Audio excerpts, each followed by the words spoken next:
Hello, everybody. Welcome to another episode of Talkin' Ball with Pat Leonard here on the Believe Network and on the PL on NFL YouTube channel. Thanks so much for being here, everybody.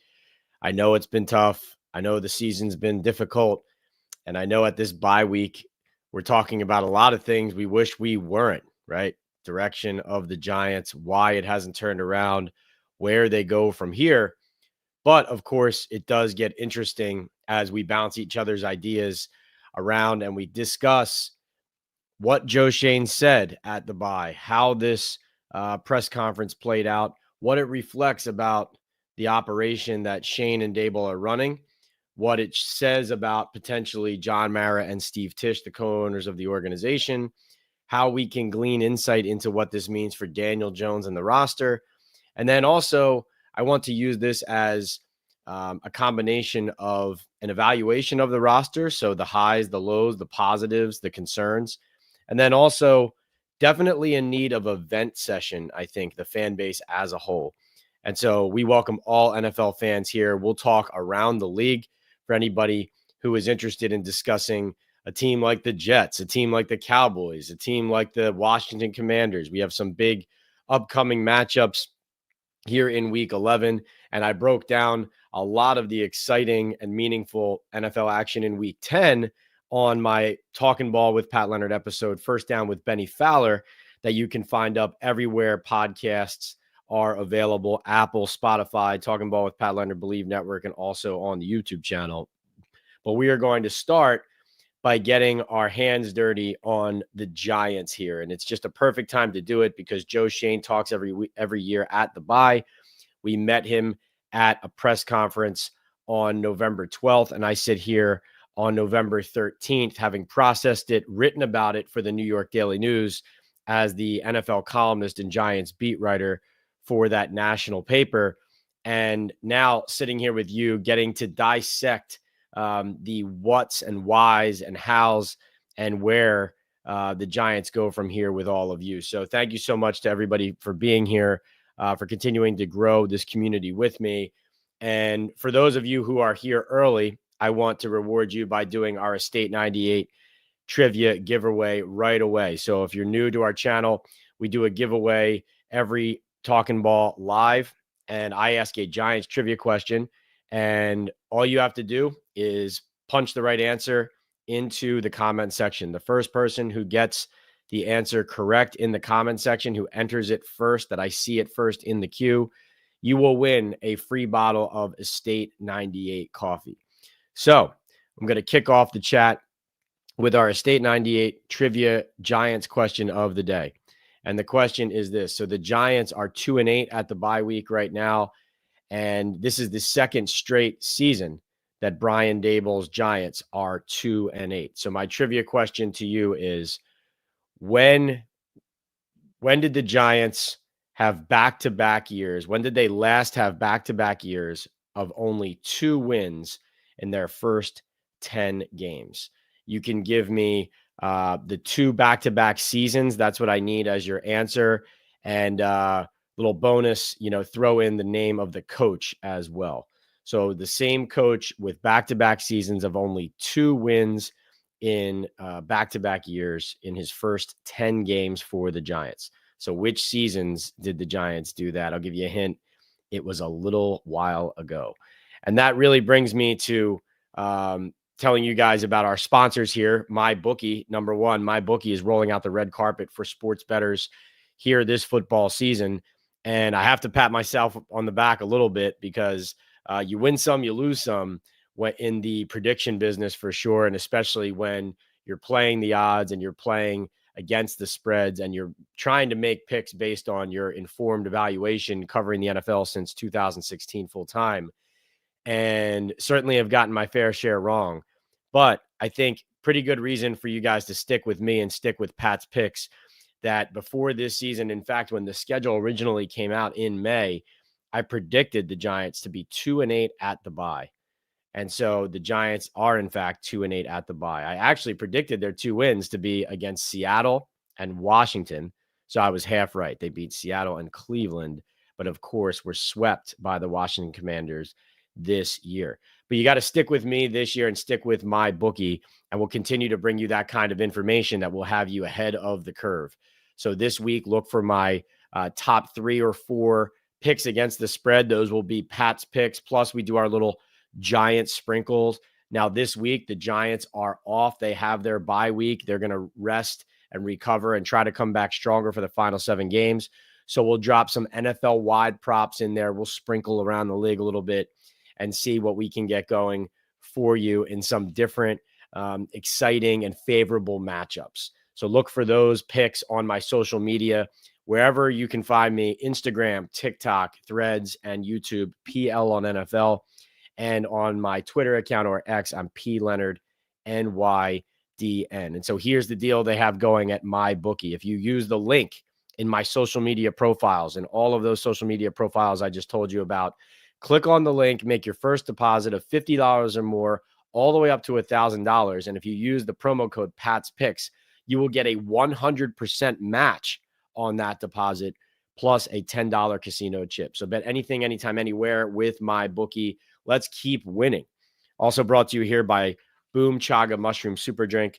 Boom Chaga is a natural extract loaded with anti-inflammatory, immune-boosting antioxidants and heart-healthy compounds. You can see it right here over my shoulder. This is a bag with a bunch of packets. Each packet, 1 day's dose. I throw it in my coffee every morning. I immediately feel the difference, almost feel like a post-workout like energy boost or buzz with Boom. So that's what it does for me.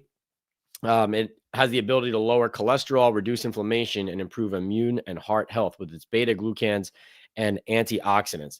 So go to boomchaga.com today to place your first order. And if you use the discount code right here, TalkinBall25, or access it through the QR code on your screen, you'll get a 25% off your first subscribe and save order. Right now, that means a month's supply costs you only $30. Start feeling the difference today at boomchaga.com. And so that means order your first bag on the subscribe and save option. You get that discount with that code, and then you can either stay subscribed or you can cancel the subscription with no further obligation to you. And last but not least, brought to you here by Estate 98 Coffee. As I scroll down here and see in the queue whether anybody got the trivia question correct. So Estate 98 Coffee is another sponsor of Talkin' Ball with Pat Leonard. It is a specialty coffee concentrate, perfect for when you want to make a quick cup of coffee and skip the lines. It takes me less than 10 seconds to make a delicious Estate 98 iced or hot coffee. It's great as a mixer for espresso martinis, and each bottle can make up to 16 cups. Go to estate98.com/talkinball to get an exclusive offer for 80% off your first order. All right.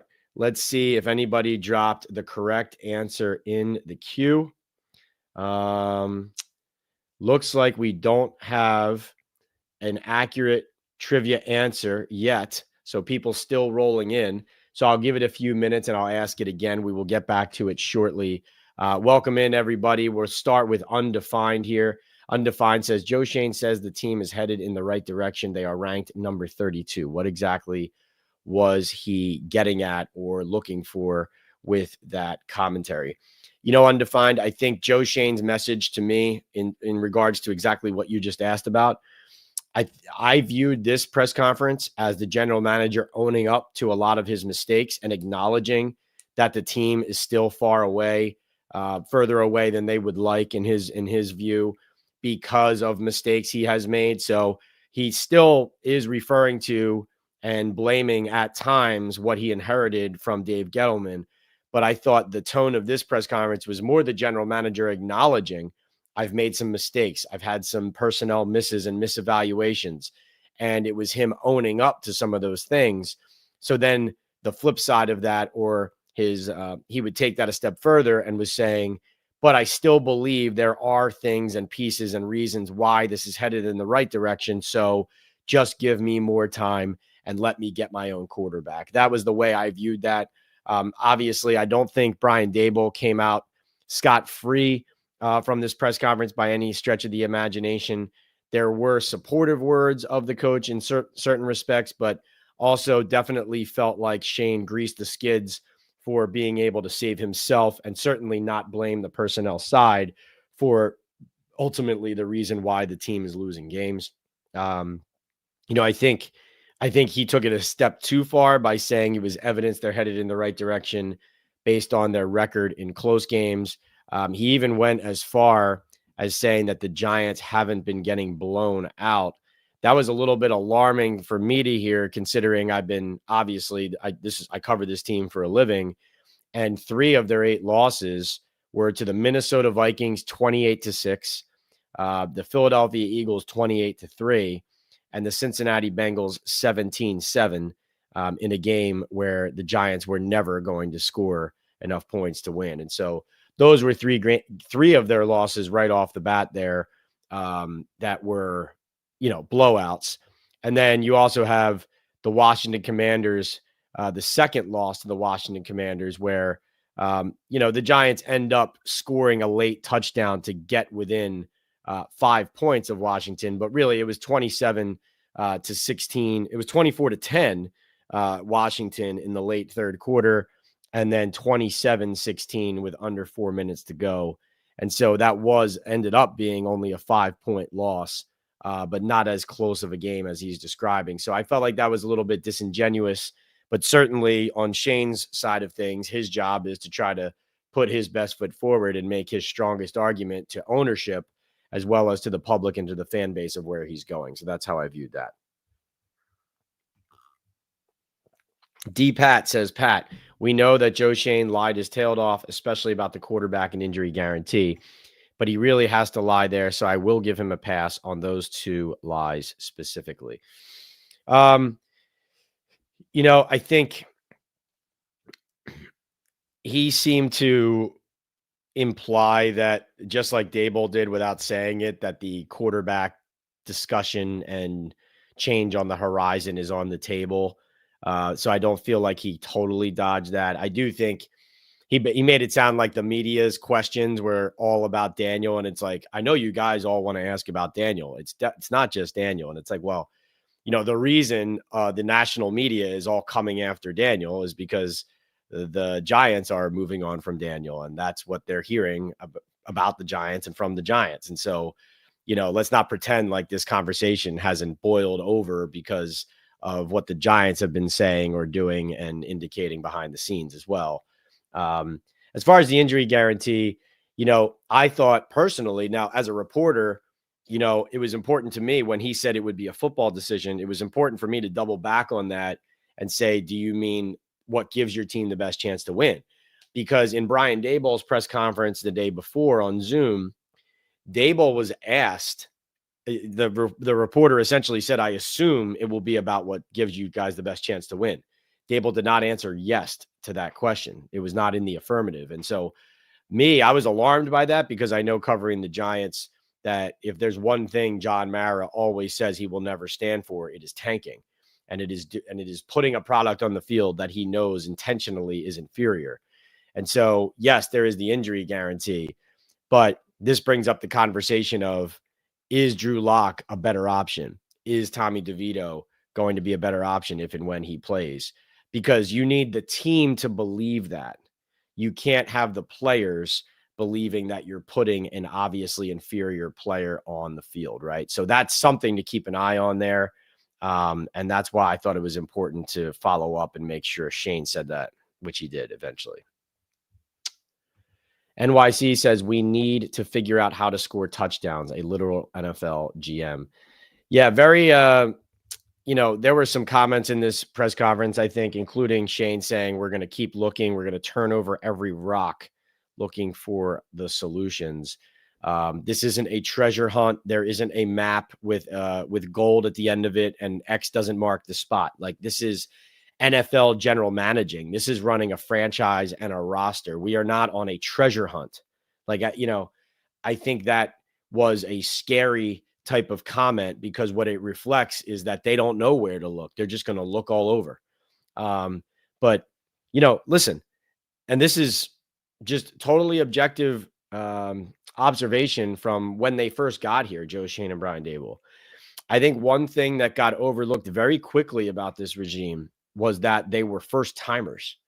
And I think, you know, Joe Schoen, certainly he comes in, looks the part, right? Dresses well, presents well.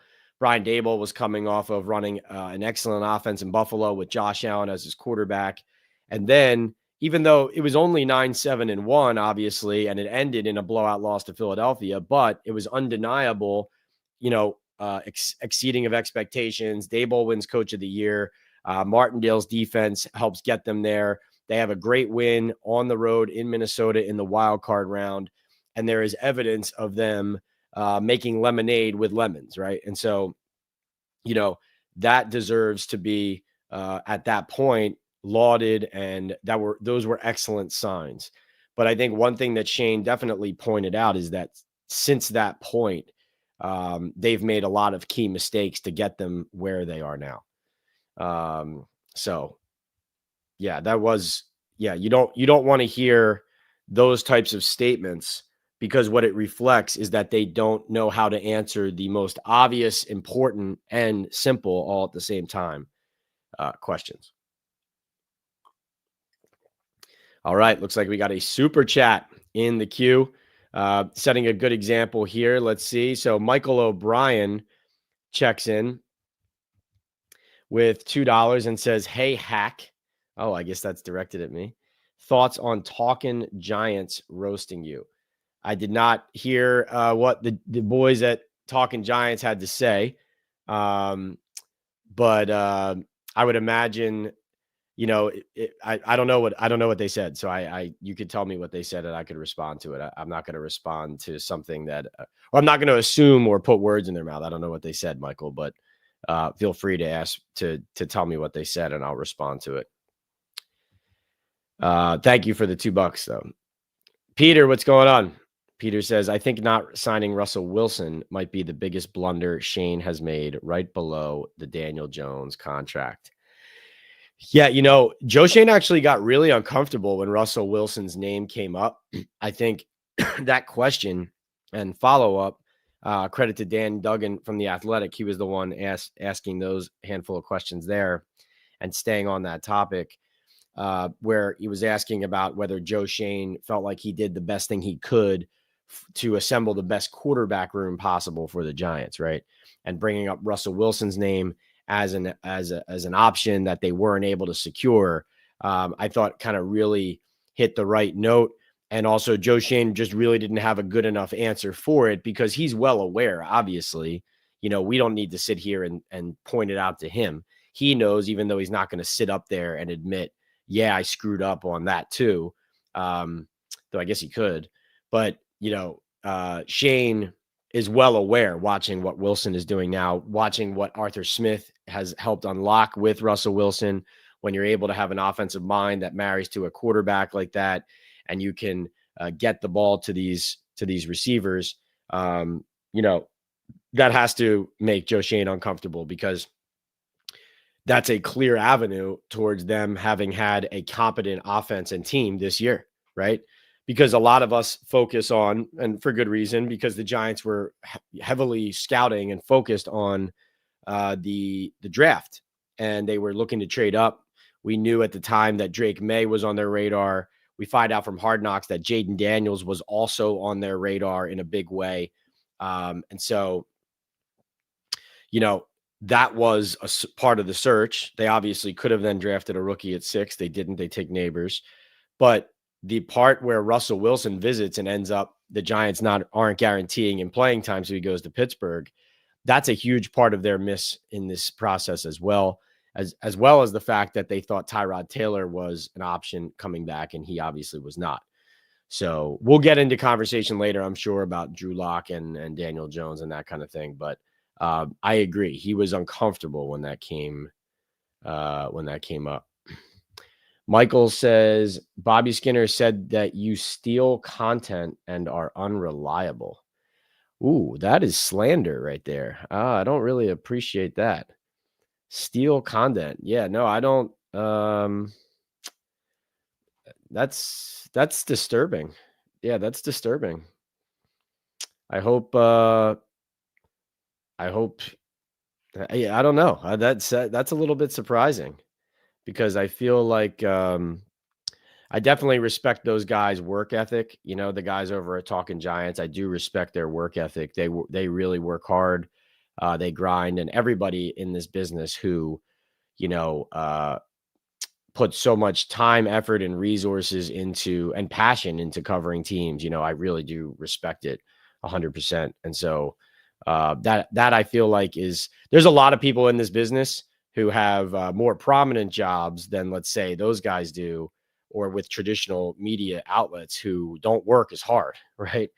So I respect that, but yeah, no, that's kind of nasty. I don't know how to respond to that because the funny thing about the content I produce is, um, I think I think if anything, what it is original. It's my own information, analysis, and opinions. I mean, I think I am, uh, I think I am,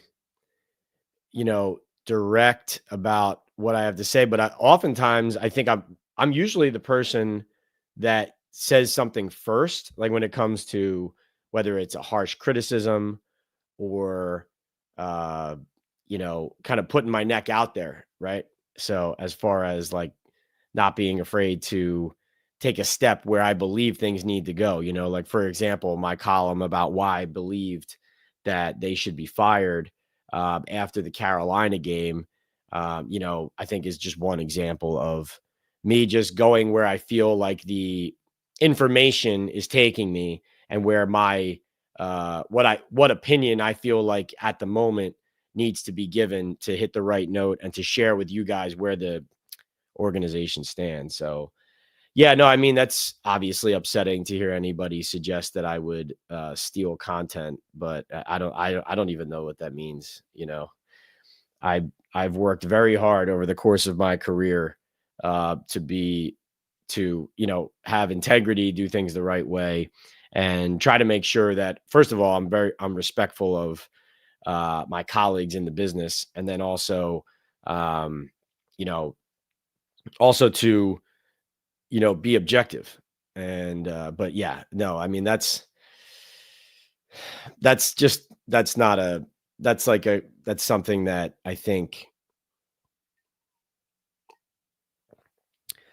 you know in my experience, I would actually say that no one in the business has ever accused me of anything like that.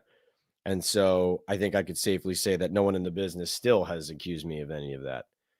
I've never been accused of that. So, but like I said, I respect those guys' work ethic, and you know, yeah, I don't know. That's weird. All right, Antonio says, "What up, Pat? Do you expect Kayvon Thibodeau back next week? Also, would you expect Tommy DeVito to be the backup to Drew Lock as a way to completely shut Jones down for the year?" Kayvon, don't know about Kayvon. He has been on the field on the side, not in a uniform in any way. So, um, I think that is a clear indication that he's on his way as far as doing that cardio. Uh, but they have hedged on what his timeline will look like. They were projecting that after the bye, they were hopeful, but there was nothing like definitive or certain. But I would think if it doesn't happen in the Bucks game, um, then you know you have the Cowboys game, but then with that extra break there after the Cowboys game on Thanksgiving, I would think the latest that he would be back would be the next week. So let's see. So their schedule goes Buccaneers, Cowboys, Saints, right? So I would say like the Saints would feel like the latest.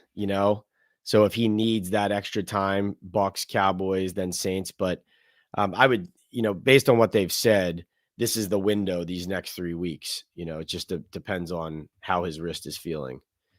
But certainly the amount of cardio he was doing going into the bye left open the option and, kind of cracked the door open that it was possible coming off it. All right. Peter with another $5. Thank you. Let's see. Shane said earlier in the year that he's happy with quarterback room yesterday. He said he thinks this is a winning roster. Is he delusional or is he in over his head? The quarterback room answer to me, Peter, sounded like he knew it wasn't good enough and he was kind of stammering over defending it. The winning roster comment, that I felt like that was more him saying this is going in the right direction is the way I viewed it. Like not him saying it already is there. I think he was saying it's going in that direction, but that's where he got caught up, right? He got asked about, did you sit there at any point and say, I didn't give the coaches a good enough roster? And he said, no, I don't think so. In other words, he thinks the roster is good enough. And this is one thing that's very strange about the conversation going on right now. Peter, great questions, by the way. One thing that's going on right now that's a little bit strange is the Giants' version of the truth right now is that, wow, so much is going wrong, but it's nobody's fault, right? Now, mistakes happen, right? Mistakes happen in games, mistakes happen with teams, with draft picks, whatever. But we're not talking about a mistake here or there, right? We're not talking about, the team's just below 500, but should be above 500, right? We're talking about a team that has bottomed out, is continuing to bottom out, is 2-8 for the second straight year after 10 games. And Joe Schoen and Brian Daboll and the Giants organization knows this as well as I do. Losing to Carolina on top of all of that to go to 2-8 into the bye is a whole other level of worrisome, dysfunctional, and indicting of their process. Like that's really bad. Peter, thank you so much, man. You're killing it. Jim says that was libelous, Pat. Investigate that. Yeah, no, if someone's accusing me of stealing content, that is libelous. I've never stolen anything in my life. But like I said, I don't know. I mean, I think during these times when, listen, the entire Giants fan base is super frustrated, and I don't blame you. You know what I mean? Like, I don't blame you at all. Because, well, first of all, there's a lot of fan bases right now pulling their hair out. I mean, you look at, the Panthers, the Saints, the Dallas Cowboys, right? The Jaguars, the Raiders, some of these teams, it's like, it's hard to even say you're going in the wrong direction. You're like, we're not going in any direction. Tennessee, Cleveland, the Jets. I mean, there's a lot of bad teams. But think about this. With all of those teams that I just mentioned, and as I'm rattling them off, you're probably saying, wow, yeah, they stink. They stink. Wow, they can't tackle. They have no quarterback. All of those teams are scoring more points than the Giants. And all of those teams would be drafting behind the Giants, except for the Jaguars if the season ended today. That is what is so frustrating and so jaw-droppingly difficult about kind of stomaching where they are right now. So I guess, Jim, like I can, that you're right. That is libelous. But, I think where those types of comments come from like, Giants fans or people who, feel like they want to or need to defend the team, right? I think that that comes out of frustration about where the team is. Oh, and Antonio, you had asked, do I expect DeVito to be the backup to Locke as a way to completely shut Jones down? Yeah, so I think knowing how the injury guarantee is set up, so I've clarified this a couple times, but I know it's like into the weeds of the contract language, right? So it always bears repeating. So Daniel Jones injury guarantee, it doesn't have to be an injury that he suffers in a game. If he suffers an injury in practice or anywhere in the Giants facility, like if he's working out in the weight room and suffers an injury, and then that injury prevents him from passing his physical next March, that does trigger the injury guarantee. So because of that, I believe that you're not benching him if you take him out. You're shutting him down, and so that means he's not practicing anymore. That means he's not, you know, that means he's not active, like he's the emergency third quarterback and he's not the backup active, right? So that would leave Drew Lock as the starter and Tommy DeVito as the backup coming out of the bye, you would imagine, right? But you know what's tricky about that? And I already alluded to and we discussed that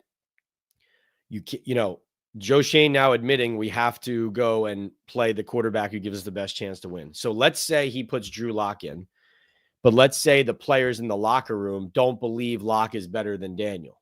Okay. That is difficult and tricky. Okay. Because if players know you're not playing the best player, you're going to lose them. And like I talked to Benny Fowler on my podcast already, he says, he feels like the Giants have already lost the locker room. But here's the other thing is, do you guys agree or disagree with me here? And then we'll do the Estate 98 trivia question next. I think let's say hypothetically Drew Lock starts the Tampa game. And then let's say the first quarter, the Giants don't score. And in the early second quarter, on the second or third drive of the game for the Giants offense, Drew Lock throws an interception. Isn't the whole stadium going to be chanting for Tommy DeVito at that point? Or are they going to give Drew Lock some time? I'm genuinely asking you guys, because for me, at 2-8 with the season clearly over, and this is just all about next year and a draft pick and whether people are going to keep their jobs or not at this point.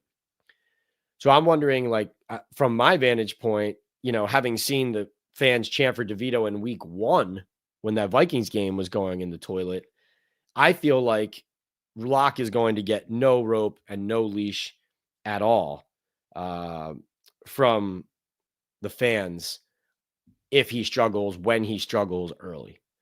But I'd like to know that from you guys, is like, if DeVito is active as the backup, won't fans be chanting for him the second Lock screws up? Or am I wrong, and is that unfair? Antonio also says, how have you viewed progress John Michael Schmitz has made? Would you expect them to re-sign Van Roten to another 1-year deal after the season? Van Roten was a last minute signing. They thought they had more than they did, and then they went out and got him late, right? I would think that they would be drafting linemen, and that a guy like Greg Van Roten, who wasn't in their original plans until it was like break glass, we have to, I would not consider it. I would not consider that a shoe-in re-signing. I'm not saying they wouldn't re-sign him. That's not what I'm saying. I'm just saying, based on, there's other guys on the line they're more invested in who are more valuable. And then you would think they're definitely going to be attacking the draft and the offensive line continually after this. They have to, because they've either ignored it or missed on it in recent years here with this regime. G-Men said, and John Michael Schmitz, JMS is continuing to build. It can still be better. But obviously, the Giants have shown some good things in the running game, and the pass protection has been better overall than last year. But it's still a lot of room for improvement, including from JMS. G-Man says, Pat, let's say the Giants don't win another game and finish 2-15. What changes do you think will happen? Cleaning house fully or just firing Dable? See, G-Man, I believe that will mean a house cleaning. That's what I think. And that actually brings me to ask, I asked the question earlier. I think a lot of you were jumping in, and maybe some ads were dropping while I was asking the question. But that brings me to my Estate 98 trivia question of the day. And this is a trivia question I'm going to ask, and I need you to go in the comment section when you have the answer. And the first person to answer this question correctly after I ask it in the comment section will win a free bottle of Estate 98 coffee. You'll send me your address on Instagram in direct messages in the DMs, and I will have a bottle of Estate 98 sent to you. All right. Here is the Estate 98 Giants trivia question of the night here on Talkin' Ball Live with Pat Leonard on the Believe Network and on PL on NFL, the YouTube channel. Subscribe And hit those likes while we are live right now. Please hit those like buttons while we are live. That engagement really helps. All right. The Giants under Brian Daboll this season are now 2-8 in back-to-back years through their first 10 games. It's been a while since the Giants only won 2 of their first 10 games in back-to-back seasons. Please tell me the last time the Giants had only 2 wins in their first 10 games in back-to-back seasons. Give me the 2 seasons, so the years, and the name of the coach for those 2 teams. So the last 2 years that the Giants had back-to-back seasons of only 2 wins in their first 10 games, give me the 2 seasons, so the years, and the coach's name. That is what we're going with. But yeah, G-Man, I think that means a house cleaning if they have that finish. Dave Z, what's up? He says, cheers, Pat. Always a pleasure to see you. Don't forget to hit that like button, everybody, and buy some Boom Chaga. Thanks for saying that, Dave. So, Pat, how do you feel about Sam Darnold coming back to New York as a Giant next year? Well, I couldn't speak for Sam at this moment, but I would think that this market is where he started and where he had some ups and downs.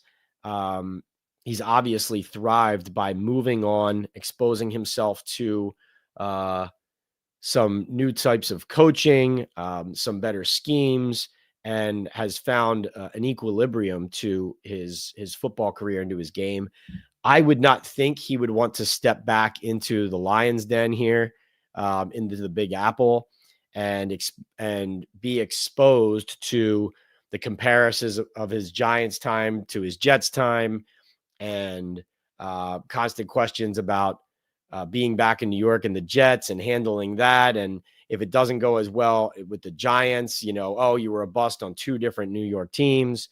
That to me doesn't feel like the ideal road for a quarterback like Sam. Now, obviously, he's, a matured, veteran player. And so money and opportunity and the ability to continue your NFL career and win games, of course, is what's going to matter most. But Darnold, I would think, would be looking for an opportunity that doesn't drag him back into a market where there's a lot of baggage, would be my guess. But that's just my guess based on knowing how things went for him here and how people think of the New York media and market once they get out of it and thrive somewhere else. Dave Z says, at least until they can move heaven and earth for Arch Manning. Yeah, right. Exactly. Antonio says, saw that Tyree Phillips is fully recovered from his quad injury. Do the Giants have any interest? Haven't heard anything percolate there yet. They did just re-sign Josh Miles, the tackle, to the practice squad. Is a guy who showed some good football in the preseason. I mean, I don't know how it would look if he was just thrown out there into a regular season game tomorrow.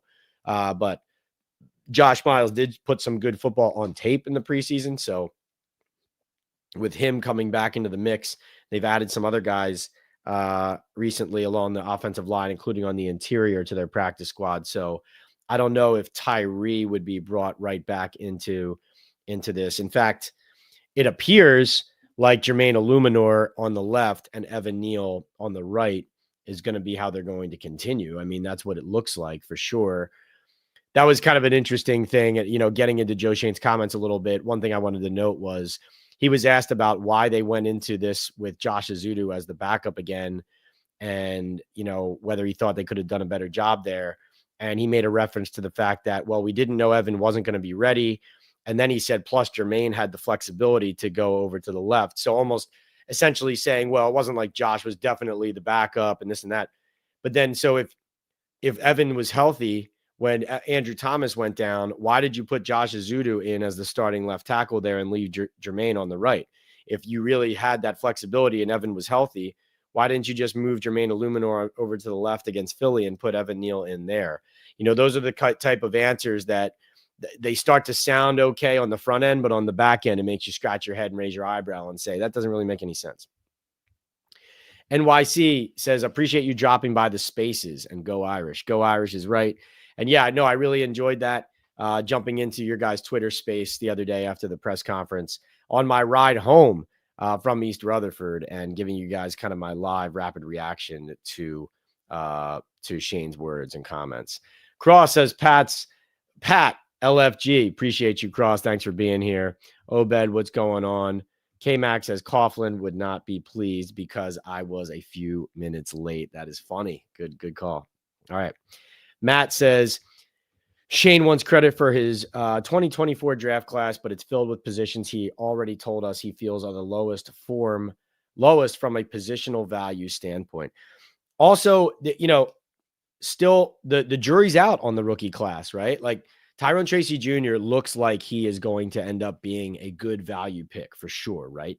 Like based on the production you already got, based on the fact that you drafted him in the 5th round, the fact that he could just be scratching the surface at the position, like that's a good pick. I mean, you have to call that a good pick, right? Like Tracy's a good pick. But outside of that, like Neighbors, of course, is a talent. Got, number 6 overall pick. But Tyler Newman has really struggled, in my opinion. And, I like a lot about him, but we need to see more. Drew Phillips has been up and down. Okay. Theo Johnson, up and down, I think really has struggled, although you've seen him make a couple plays lately. But, the Giants rookie class, even the way that Shane talks about it, is not the way he presents it. In fact, it's like on the one hand, he says, well, look at how well Newman's playing.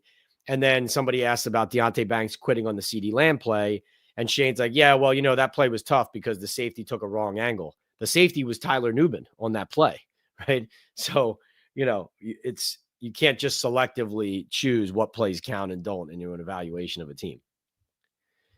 Matt says hitting on running back, nickel, and safety is not the same as hitting on tackles and DNs. Yeah, also, like I said, I would only call one of those 3 clear hits so far. Jim says, Pat, I listened to Dable's press conference. Every reporter present called him Brian or Dabes.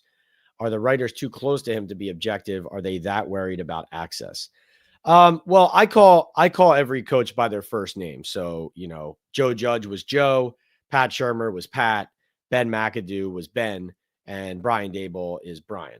So what I won't do is call him by a nickname, right? I think calling him Dabes, even though he asks to be called Dabes, that's too familiar. So sometimes I call players by their nicknames, like Slayton is Slay because like no one calls him Darius or stuff like that. But yeah, no, I don't go, the nickname is too far for me. But no, I mean, the first name is like, you're not going to call him coach because he's not your coach and we're not, kids talking to a grown up. Right. So calling the coach it feels strange and like it doesn't fit either. So to me, the first name, him calling me Pat, me calling him Brian, or Joe Shane, Joe, like to me, that's the right way to handle it, like person to person.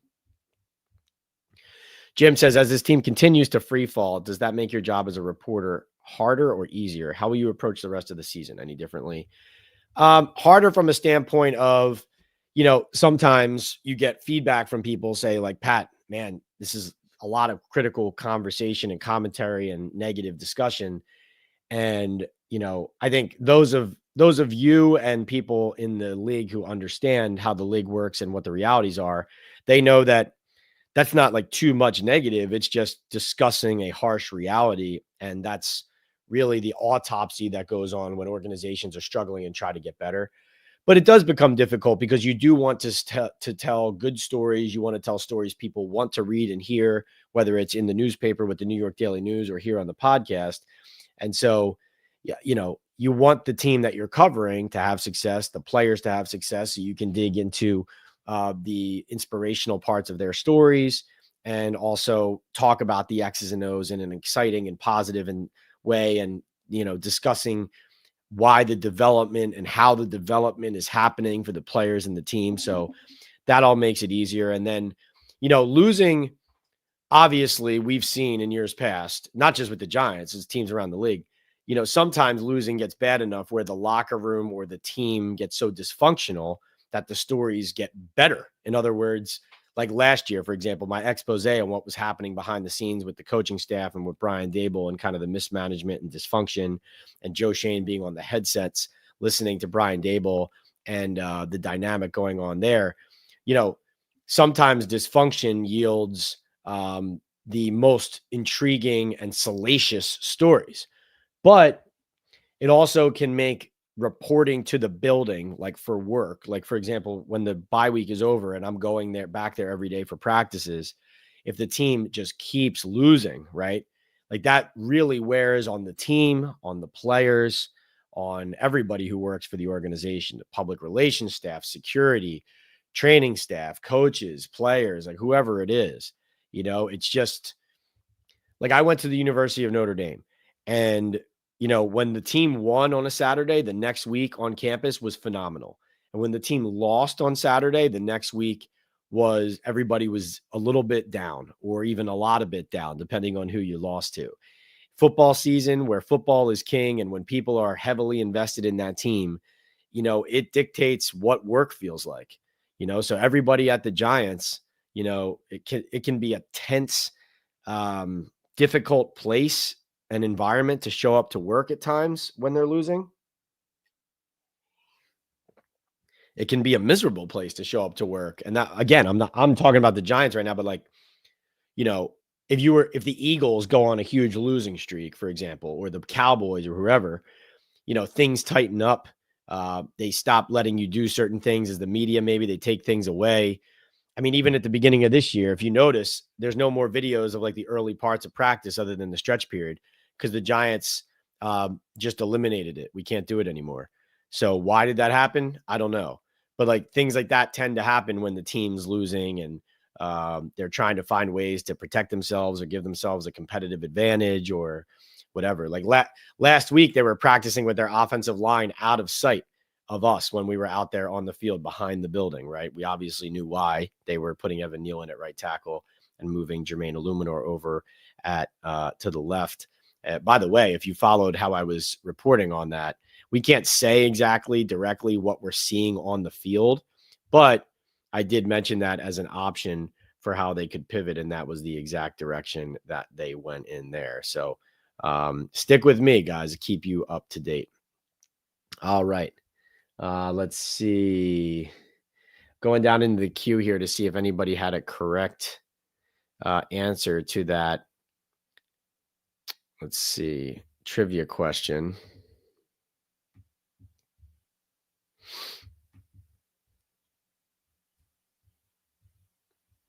All right. Looks like somebody got the right answer here. I don't think anybody dropped it in the queue prior to it. Let me see. All right. So the correct answer, the last 2 years back to back that the Giants only won 2 games in their first 10 in back-to-back seasons. It was 1973 and 1974. They went 2-7-1 in 1973 to start the season under Alex Webster, and then they went 2-8 in their first 10 in 1974 under Bill Arnsparger. And so it looks to me like Barry has won our Estate 98 Giants trivia competition here on Talkin' Ball Live with Pat Leonard here on November 13th. Barry, congratulations. Well done. I don't think I missed anybody else putting that in the queue. If I find that somebody else entered that answer earlier as well, I'll give you credit, but I don't believe so. So Barry, well done. Barry, my handle on Instagram is PL on NFL.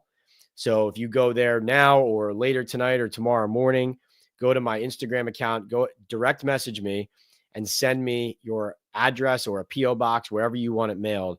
And I will have a free bottle of Estate 98 coffee mailed directly to you. So you can try that product. Estate 98 being one of our sponsors, and grateful to you for participating in that and getting that right. But guys, just want to make sure that this doesn't get lost here. Brian Daboll is the first Giants coach to win 2 games in his first 10 in back-to-back years since 1973-74. And that was 2 different coaches, right? So 73-74, you guys do the math there. That is the depths to which the Giants have fallen.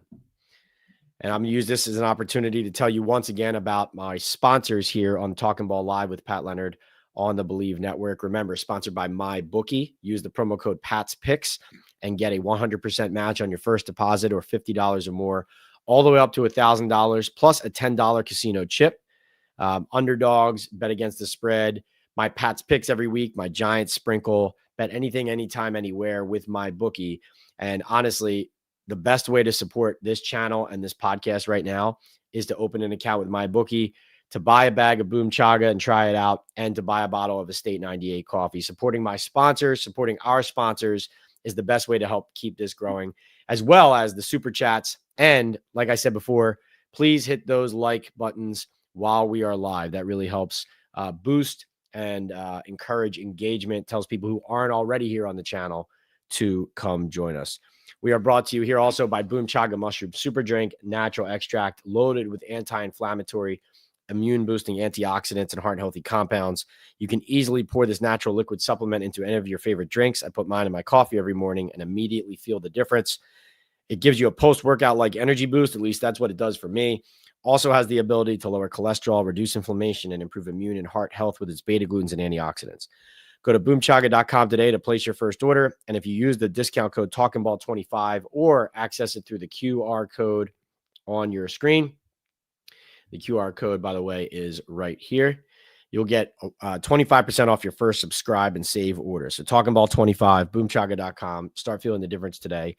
And brought to you, of course, by Estate 98 Coffee. Barry landing the free bottle of Estate 98, which is a specialty coffee concentrate that's perfect when you want to make a quick cup of coffee and skip the lines. Takes me less than 10 seconds to make a delicious Estate 98 iced or hot coffee. It's great as a mixer for espresso martinis, and each bottle can make up to 16 cups. Go to estate98.com/talkingball to get an exclusive offer for 80% off your first order. And as you guys see, if you enter a super chat or super sticker into the chat, I will answer your comment or address it first. So the super chats get your comment or question answered immediately. Tolu checks in with $5 here. Thank you, Tolu. He says Shane can be cutthroat in business like Julian Love, Darius Slayton, Saquon Barkley. How has this impacted his reputation in the locker room and in the NFL? It seems to have a vindictive streak. Definitely. Joe Schoen has made some enemies with how he has handled some of these situations. There's just no doubt about it. I've said this before. I think everybody should go and watch, if they haven't seen it already, Saquon Barkley's interview on the Pivot podcast in the last couple weeks. He really kind of uncorked some very, I would say, reasoned and calm but harsh criticism of Shane and of the Giants and of their handling of that situation. This is why a guy like Nick McLeod, matters here. Like, obviously Nick McLeod was in a supporting starting role for the Giants as a starting special teamer and also a defensive starter, of course, in part because of injuries and things like that.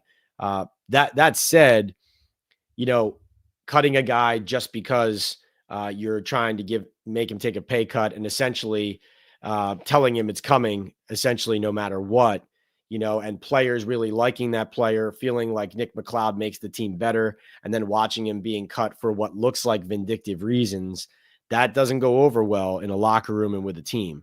Players don't appreciate that stuff, and players and coaches know that the Giants are worse off with Nick not being on the team. So, and you even heard Joe Schoen when I asked about Nick McLeod, he compared him to Boogie Basham and Benton Whitley as far as essentially the same caliber of player. And so it's like he can't help himself. He still has to take a dig at the player on his way out, even though the question is obviously like, I'm not sitting here saying, why didn't you sign Nick McLeod to a 5-year, $20 million contract? I'm just asking you why you treated him the way you treated him, right? I told the story about Nick Gates with the Giants organization, essentially telling him if he didn't take a pay cut, they were going to cut him. And then he thought he was cut, and the players were hugging him in the locker room, and there were tears in his eyes. And then he ends up sticking it out before leaving. But just another example, throw him on that list of guys who feel like they were handled improperly or harshly. James Bradbury, you could throw on there as well. A lot of names that you could put on that list. It's almost like, some people stay friends with their exes and they're able to kind of be amicable. And some people don't break up well. Joe Schoen does not break up well. Will says, I interpreted Shane's performance yesterday as a guy who was in over his head. He sounded rattled and overwhelmed. Do you have faith that he is equipped to evaluate and draft our next franchise quarterback? I think that's the question. I think that's a great question, Will. I do agree with your interpretation of how he looked and sounded. Frankly, I think there were scenes in Hard Knocks that his press conference reminded me of, where it was like the more he was talking, the more I was thinking they hired him after interviewing him for 4 or 5 or 6 hours. Like this sounds like somebody who has some ideas but is not ready to be the leader of an organization. That was what I hear in those comments, and in his nervousness. It's almost like the awareness of how bad it is, but also being defensive at the same time. But this was definitely seemed to me like Joe Schoen had taken his medicine and understood it was bad, and is bad, and that he's under the gun. I think the way I interpreted it was he's under pressure here. I know he said, yes, I will be back for next year's draft, and kind of declared that himself. That does not mean he will be. It means he is putting out there that he's confident he will be, but that does not guarantee that he will be. I think that the results of the next 7 weeks and of how this team performs, and if they can show progress in a lot more ways, especially from a competitive and scoring standpoint, not to mention you have, whether it's, lack of effort on the field, whether it's Dexter Lawrence screaming at guys on the sidelines, whether it's Lawrence seemingly being taken out for 5 plays for some reason coming out of halftime in Germany. Like, there's a lot of questions that need to be asked about how this operation is either coming apart or how it's being run, right? Jacob says, Pat, long time no see, buddy. Few questions to start us off. Any idea how Deion Sanders feels about Giants rumors are that Shador might be an Eli situation? No, I mean, I think, no, I don't. Those are nothing but rumors at this point. I think we're a long way away from that. I do think that Shador is a player that we need to continue to study here, from a standpoint of this is not a strong quarterback class compared to last year's. Last year was the year to get one compared to this year, but he's one of those guys right at the top of the list. But the Giants obviously have to do a lot of work on not just the player and the kid, but also the father, the coach, the personality, the brand, the exposure they would have there. The fact that Deion, for lack of a better person to compare him to, I almost feel like if your son was on his team, he'd be like Jerry Jones, where whether he was your head coach or whether he was his father coaching somewhere else, I feel like he'd be speaking a lot on his son and his son's performance and on the Giants organization. And that feels to me like something the Giants would not be very interested in. Let's see. Does the evolution of the 2024 rookie class save Joe and Dable's jobs? I don't know. I mean, I think if the guys, the fact that there are guys flourishing who, like Bo Nix, who they passed on, is doing well, that doesn't look good. We'll see about JJ McCarthy and Michael Penix Jr. Obviously, McCarthy's hurt, Penix hasn't played. And then the guys that they didn't get to, Daniels and May. Look, Daniels thriving. May looks encouraging. Caleb Williams struggling. But no, I don't think. I think all that matters to Joe and Brian is that they didn't get a quarterback, and so they're still looking for one. Let's see. Peter says, Pat, thanks for joining our space yesterday. Great stuff. Don't be a stranger. Thank you, Peter. Jacob says, smack that like and sub button for the best reporter on YouTube. Thank you, Jacob. Really appreciate that. Let's see. Intel says Joe Schoen needs to get his mind right. Let's see. Oh, Steve dropped in Bill Arnsbarger from 74 to 76 there. Hey, Steve, I just saw your answer here now in the queue. Steve, feel free also to send me your address on Instagram, My Instagram is PL on NFL. So Steve Key, send me that direct message with your address, guessing Bill Arnsparger. Obviously, it was 73 to 74, but you're close enough. That was what we were looking for. So sorry, I'm just seeing that now, Steve. But yes, please drop that in. Drop your address in my Instagram DMs, and I will have a State 98 bottle sent to Barry and Steve for getting those correct. Nice job. Caesar says, "Hey Pat, I don't understand how they spent $5 million on getting Drew Lock when they had the chance to get Russell Wilson." Caesar, the best of my understanding is that Russell Wilson was looking for a team that was going to tell him that he was going to play, because he had the ability to sign for the minimum because Denver is still paying him all those millions of dollars. So Russell was going in and saying, I'm giving you a ton of financial flexibility here, plus a high level talent who, okay, I'm older, this and that, but I'm better than what you got. So if I come here, I want to know that I'm definitely going to play. And the Giants couldn't give him that guarantee, which is why he moved on. Drew Lock was looking for an opportunity to play for sure, and an opportunity to compete, but the competition in training camp really wasn't much of one, if anything.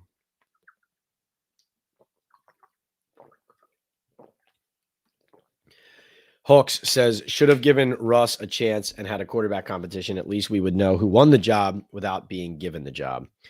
Really well said, Hooks.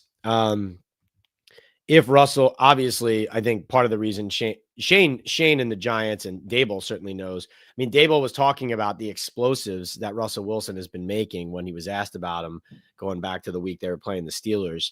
And that sounded like an allusion to Dable saying, yeah, it would have been nice to have him, right? Because obviously Dable has thrown Daniel under the bus and would have loved to have had a different quarterback here this season. So, I think that Shane knew in those answers about the quarterback situation, and being asked about Russell specifically, he looked uncomfortable because he knows he would have been better off if they signed him, if they brought him here.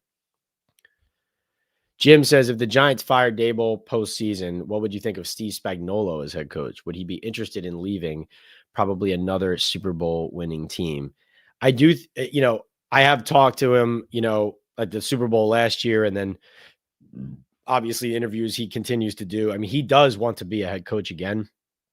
I think he's in the perfect spot, right? You could just ride that out for as long as you can with Mahomes and Andy Reid and Spags there. And he's going to get in the Hall of Fame.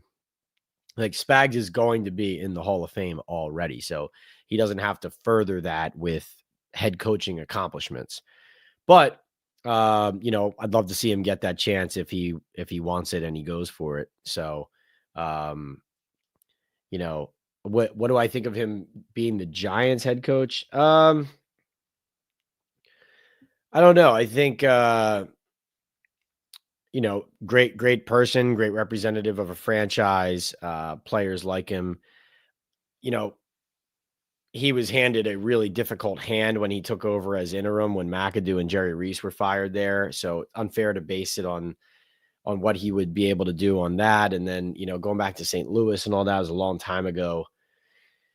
That's tough. I mean, you certainly would have a great defensive mind from a game situation and game management standpoint. To me, I would really want to drill down in an interview there. But certainly would love to make him a candidate in that search and go from there. He deserves an interview. H5000 says net, the 2022-3-24 Shane's draft has been at best a C-. That's totally unacceptable. If you're a GM, you must be savvy judge of talent in the draft. I couldn't agree more. Caesar says they really only would have spent $1 or $2 million and had someone on Russell Wilson and someone who gives them a chance to win games instead of Daniel, and use that money for other holes on the roster. 100%, Caesar. No doubt. Misallocation there. Just like I've said before, I like Brian Burns. He's a really good player. I'm glad he's here. I'm glad I've gotten to know him. I really like him a lot. But the Giants could have used that second round pick on a corner and then used, half of the $28 million they gave him on an edge rusher, and then still had money left over to sign Saquon and another offensive lineman reserve or another weapon or something like that. I mean, That was a desperate move.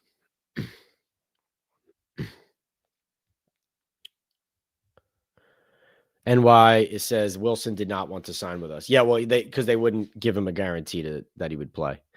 Tony says, Pat, please get Joe Schoen and Brian Daboll fired. At least get one, man.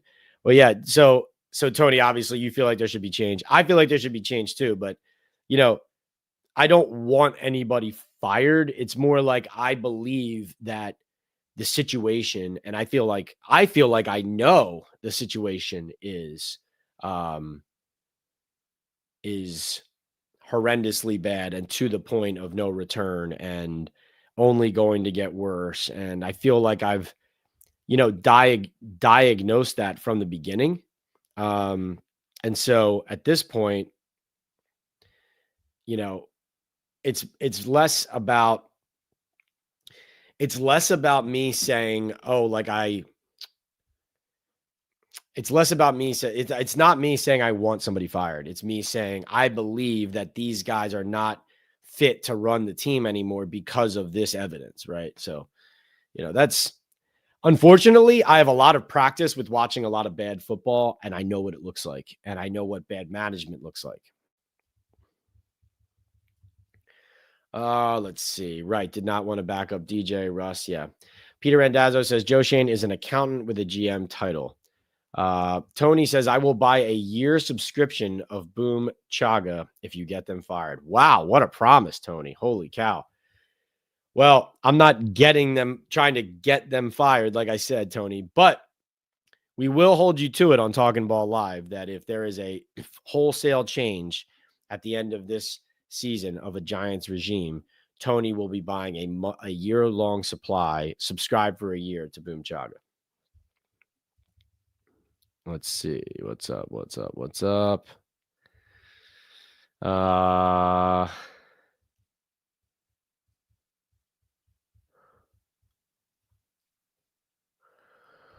Michael says that he respects me. I appreciate that, Michael. NYC says vent sesh content. Joe Schoen keeps saying it takes time. What takes time? What 4 to 5 year plan looks like this years 2 and 3? Very obviously dumb and frustrating. Yeah, no, NYC, I think to me, it's kind of like the way I look at it is Joe is very active in crafting narratives and trying to find stats or trends to put his best foot forward in those types of settings. And I feel like the fact that he was only able to come up with the things he did shows you how bad it is, right? It was really grasping at straws to be able to provide evidence that this is headed in the right direction.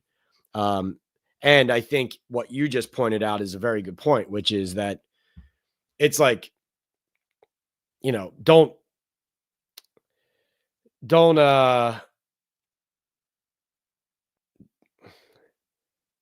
tell us it's one thing when we know it's another.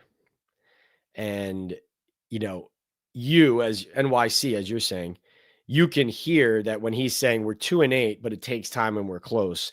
It's almost insulting your intelligence to be told that means that this is headed in the right direction, right?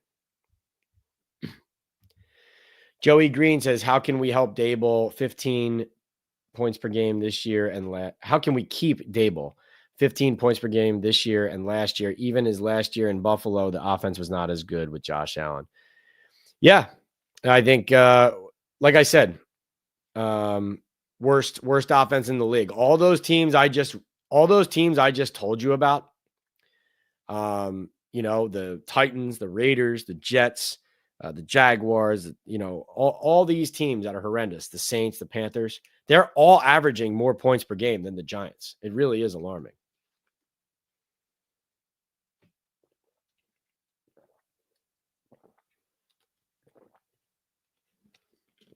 All right.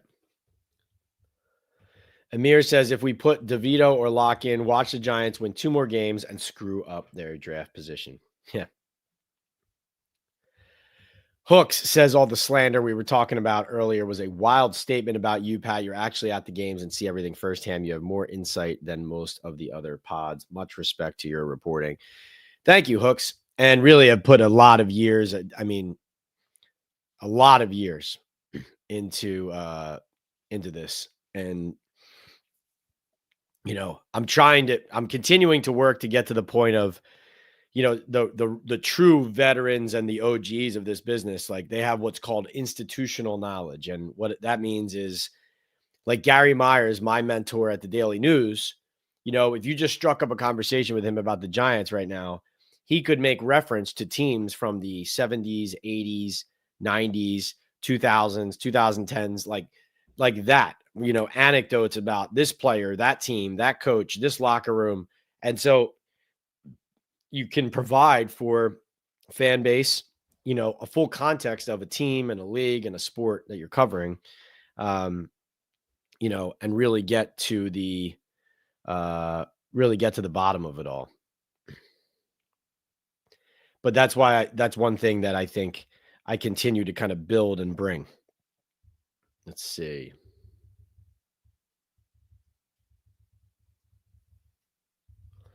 Amir says, could have kept Tyrod Taylor, Barkley, and Big Cat / Dalvin for the Jones contract. Oh boy, hurts to read all that out loud, doesn't it? A2, what's going on? He says, how they hanging? I might be a little buzzed right now. Good for you, A2. I wish I was. Let's see. Giant topic, what's going on? I know I'm catching up to this queue here, but you guys have really got it going tonight. This has been going well, so appreciate all of you. Let's see here. Let me get back into the queue. Lost my spot. All right. Topic, what's going on? Luciano says, someone in the press asked a question about how tough it is for a rookie quarterback to go into struggling teams and used the 2025 Giants as an example. Shane responded that with Stroud and Daniels' example. Yes, exactly. He essentially was acknowledging that that's the plan, that the plan is, hey, look at what we have, and it's going to look way better once we go get our rookie quarterback next year and plug him in. So that is this. He and the Giants have been greasing the skids for that. That is what they're going for now is, hey, listen, it'll look better when we get our new quarterback in next year. Just wait. So, the fact that he went there, I think that's a really good point by you, is very telling. Daniel Hirsch checks in with a $10 super chat. Thank you so much, Daniel. He says, I'm late to this. Do you support benching Daniel Jones for Drew Lock? Daniel, I think that if I'm not privy to watching all of their practices, like the full practices, right? I see the first 15 minutes and then the media leaves, and then they ramp up practice into the full team periods. From what I've seen of Drew Lock from training camp, the times he's played in the games, whether it's preseason, regular season, from what I've seen, he was never able to make it a competition with Daniel. He was never able to push it to a place where it made you think, well, the Giants have a decision to make, or it'll be really easy for them to make the change when it comes. Like, he never pushed it to that in my view. So what I'm curious about, and what I think Dable and Shane have to be very careful about here, is, like, do I think that, with the injury guarantee that, and also the idea that losing helps you get a good draft pick in the long run, those are reasons why benching Daniel Jones is the right move, especially coming off of, some of those key mistakes in the Carolina game. It was like a here we go again type situation. But I guess what I'm saying, Daniel, is the caveat is, how do the players and team feel about what that would do to them? In other words, as frustrating as it is for Wan'Dale Robinson when he's open on the flea flicker and Daniel doesn't throw it, if you asked Wan'Dale Robinson right now, who's better for your offense, Drew Lock or Daniel Jones, who would he say? I think as the head coach of the Giants and as the general manager of the Giants, you need to know the answer to that question, because last year the answer would have been, without no uncertain terms from some of these guys, would have been Tyrod Taylor. Like, the answer would have been, Tyrod gives us a better chance. Let's put Tyrod in. If you really asked them and gave them truth serum, right? I don't know that the answer is definitely, Drew's better. I don't know that. Um, so I think that that's what Schoen and Dable have to be careful of, because if they go 2-15 or 3-14 or even 4-13, to me, that's a house cleaning, you know? So they have to find a way here. Like, let's say, argument's sake, Daniel, that listen, it's over. Just bench Daniel, move on, right? And that's probably where it's heading, right? But so let's say that's what's happening. Okay, let's say that they're benching Daniel for good and shutting him down. If Drew if it doesn't look any better with Drew in, and then the fans are calling for Tommy immediately, and it stays bad or it gets worse, then in my opinion, everyone's out of a job. So Dable said after the Eagles game, when he benched Daniel in the game, he puts him back in the next week. And what did he say? The reason was, he said, well, he still gives us the best chance. So, they're in a really tough spot there. But to me, I guess at this point, after losing to Carolina and with some of the misses that Daniel had, I would think that where they go from here, after already having benched Daniel during one of the games, where they go from here is probably shutting him down and benching him for good. All right, let's see. Luciano, by the way, really perceptive on the Stroud Daniels thing.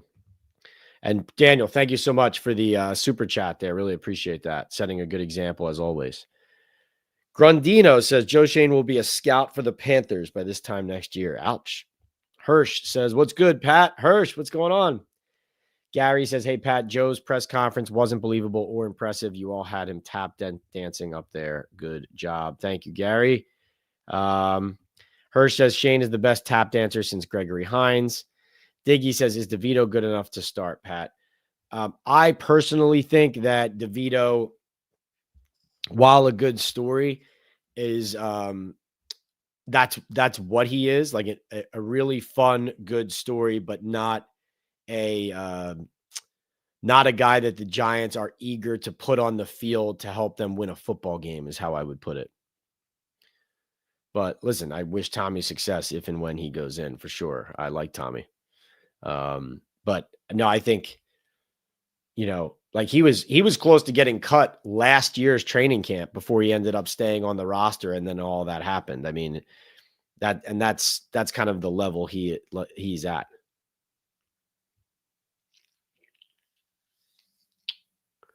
Let's see. Derek says, were the Giants predicted to win 27 games or 4? I'm not quite sure what you mean by that, Derek. NYOG thinks the fans want DeVito now. Forget about like when Locke first screws up. Derek says, Giants were never predicted to win many games. We haven't underachieved. We have the record we were supposed to have. Oh, I don't think that at all. I think a lot of people predicted them to win 7, 8, 9 games, Derek, for sure. I predicted them to win 4, but I think there were a lot of people who thought they were going to be, a 500 or around their team with the arrow clearly pointing up. They were definitely not predicted far and wide universally to be horrendous as I predicted them to be, though, for sure. So, yeah, I would disagree with that based on the predictions I saw come in. Let's see.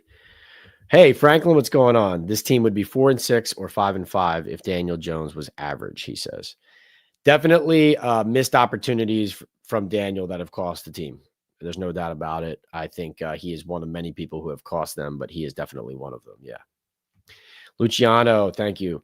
What's the meaning of football decision, long-term or W? Yeah. So the football decision, that's why I pressed Joe Schoen on, are you saying what gives your team the best chance to win? Which he didn't really seem to want to say, but eventually he acknowledged. He acknowledged that, yes, that's what we're here to do, to try to win. So it's going to be what helps our team best win. So eventually he committed to that, but I thought he was trying to keep it general to basically say, well, included in football is the contract element and, and all that. But I think it's unavoidable for them they have to do what gives them the best chance to win on the field, or else they're tanking and they're undercutting the rest of the players on their roster. Chris says, I am afraid we change quarterbacks. We will win games and cost us quarterbacks in the draft. Chris, I personally don't think they will win games even if they change their quarterbacks. So I think you'll be safe there. But I hear your reservation and your concern there. That is definitely something that could happen. But this is the tug of war, and I talked about this, weeks ago, and even going into the season, forecasting if this might happen. The the delicate balance between trying to get to next year in a favorable draft position, but also you can't let the bottom fall out on your record and team and your management of the season, or else you're not going to get there because you're going to get fired, So, you want to get that high draft pick at this point if you're the Giants, and you don't want to screw that up. But if you finish 2-15, how could you be the general manager and coach sitting here drafting that quarterback? That would be insane.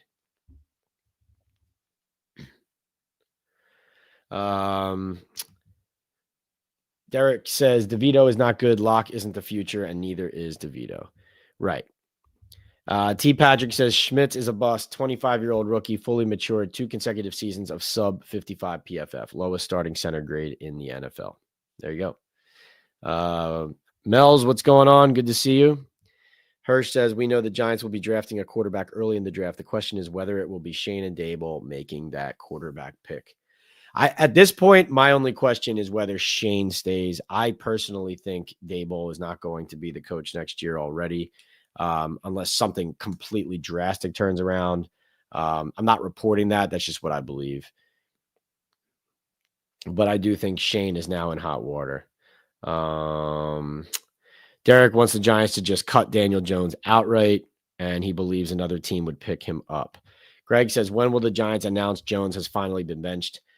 I personally, based on how they operate, it wouldn't surprise me if like one of the insiders nationally reports it on Sunday morning before these games during their bye week, but it's possible we hear about it next week from the Giants directly too. Let's see. Chris says, to me, the general manager and coach should be fired no matter how they finish. Yeah, Chris, I think, I do believe, and I see a lot of the fans saying, like, it's almost John Mara, like when he said, basically, I'm trying to be more patient than I've been. Mara was being honest about, like, he recognizes it. Well, it's fine. You recognize it now, but you've blown people out the door way too quickly and broken promises about how long they would have to build your roster and team. And he's trying to be more patient with these guys, but also, so it's like a fatigue of not just all the losing, but it's a fatigue with constantly turning over who's running your team and what the operation looks like.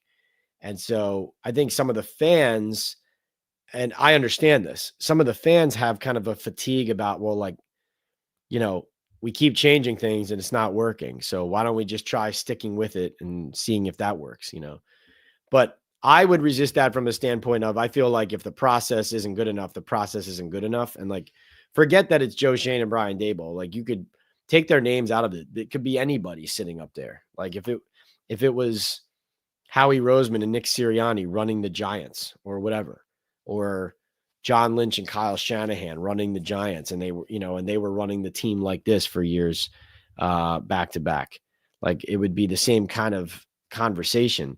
In fact, those guys, at least that I mentioned, would have some clout and some accomplishments in their past where you could rationalize, well, we've seen it work before at a high level, so we'll stick with it. This group doesn't have that.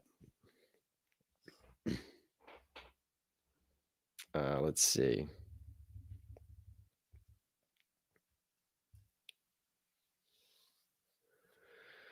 Um,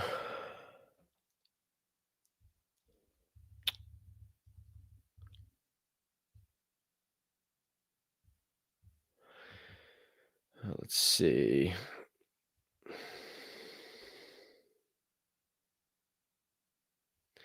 Derek says if any player starts playing harder now, they were sabotaging Daniel Jones. Yeah, I don't think that was happening. Chris, thank you for another super chat. Really appreciate you. Chris says to me, 3 years is long enough to see if a team is going in the right direction, and it is not. I agree, especially in the modern NFL. 1 and 2 years in some of these places, like Arizona, the Giants, like 2 years is really not a lot and doesn't feel like enough.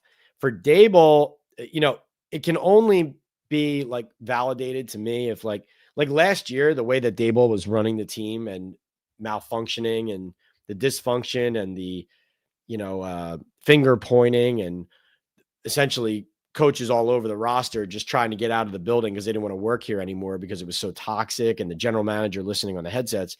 Those kind of things can rationalize, in my opinion, and after 2 years firing and like certainly the Joe Judge press conference and everything that happened at the end of that season, even though I still thought he should have been given a third year, like tipped the scales in the end or whatever. But I agree. Like 3 years in the NFL is a lifetime when it comes to expectations and what you see from teams turning themselves around or not.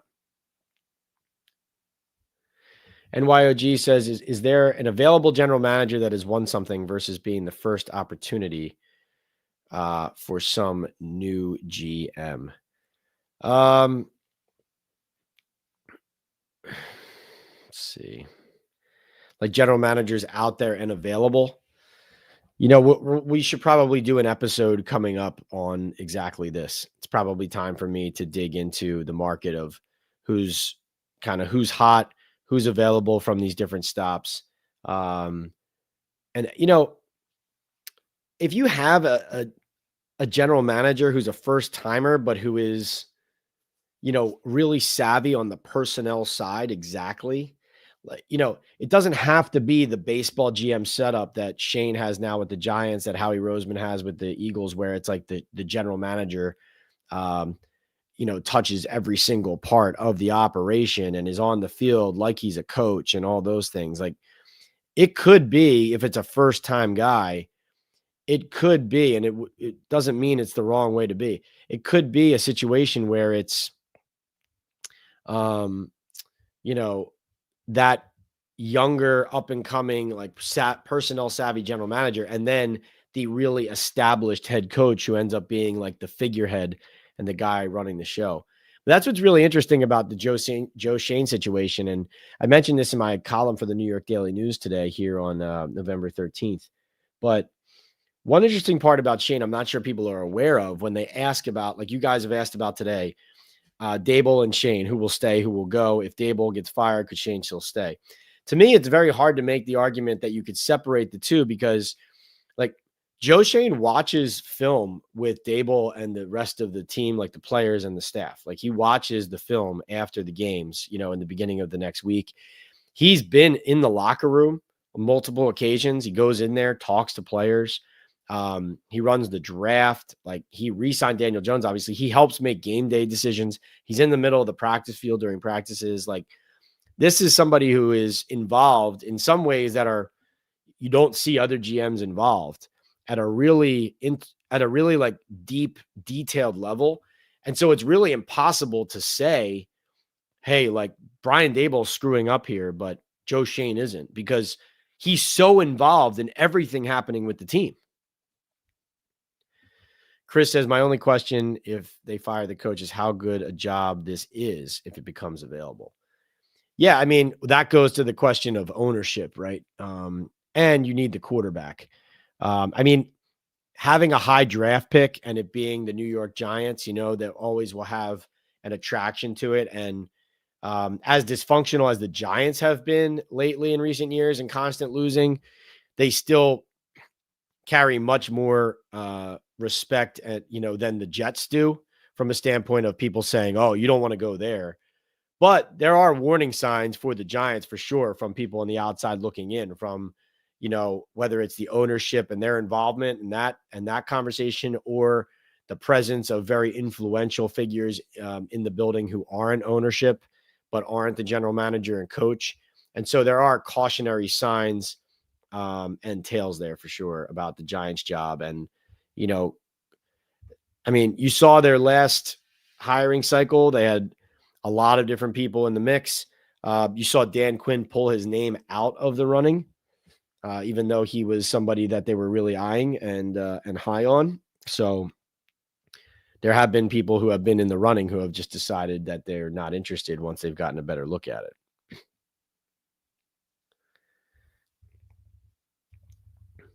Hook says, hopefully we go 1-0 in this bye. D says, I don't think Wilson would have done well at Giants. Steelers have better players, coaching, and culture. That's fair. Franklin says, PFF gave the Giants rookie class their number 1 ranking, Pat. Yeah, that's interesting. Well, I disagree with PFF then. Derek says, Pat, why do you think the Giants are waiting to announce Daniel Jones being cut or, bench, whatever? Locke and DeVito already have tape out there. Them playing will not be a surprise. Well, either they're not doing it or, they do this kind of stuff with all kinds of things, whether it's who they're starting on their offensive line or whatever. They believe that things like that can give them a competitive advantage. Let's see.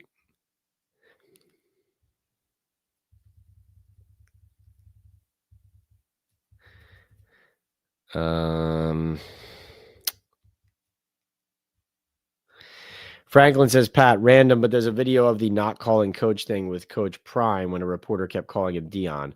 A lot of folks thought that was disrespectful to Coach Prime. Dion was mad.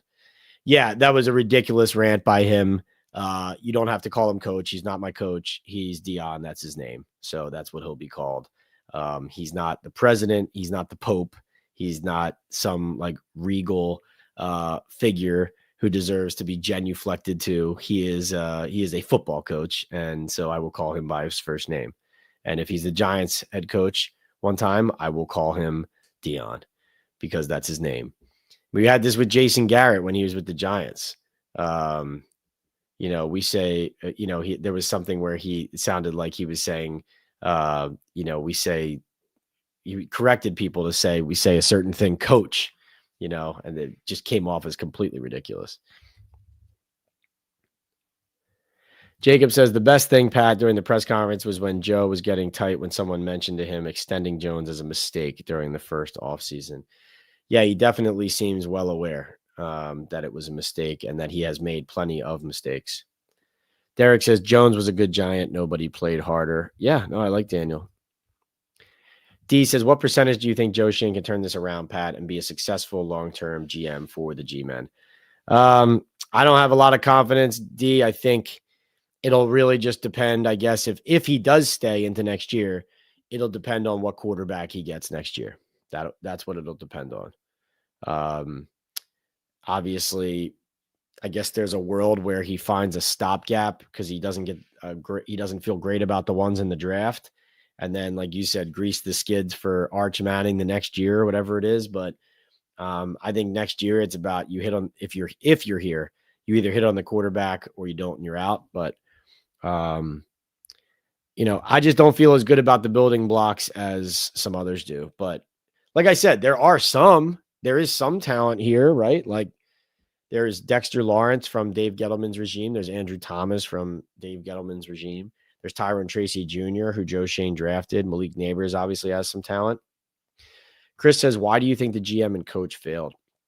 I think it's a combination of personnel getting worse and bad game management and team management from the coach. I think that,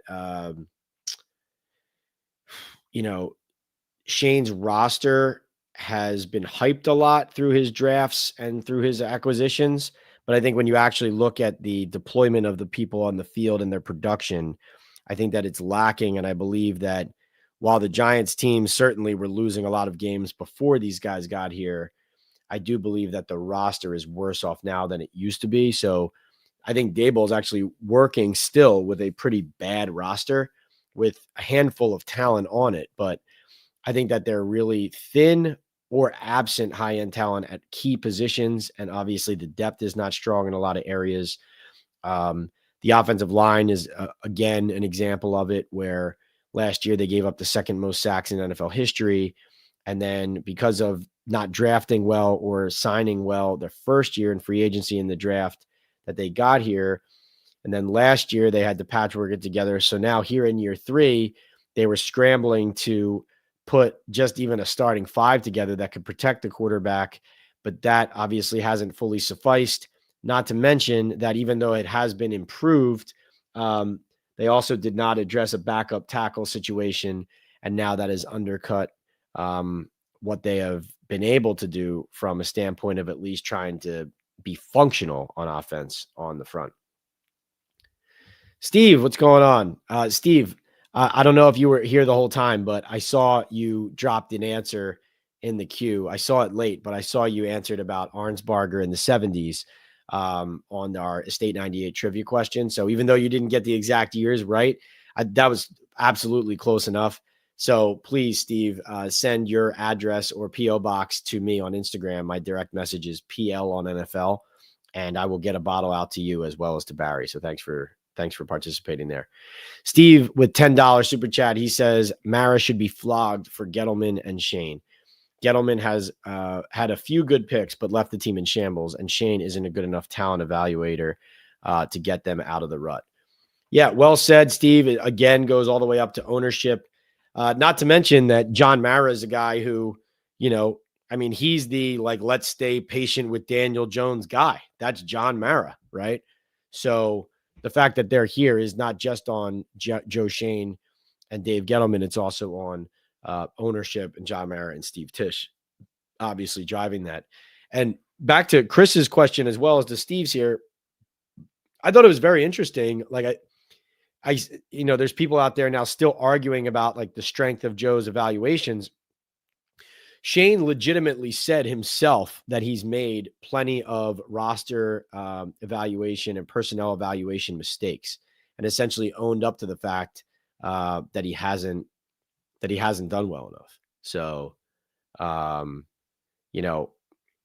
that's what I saw from him, was essentially saying, yeah, year one, we did what we could. And year 2, we made a bunch of mistakes.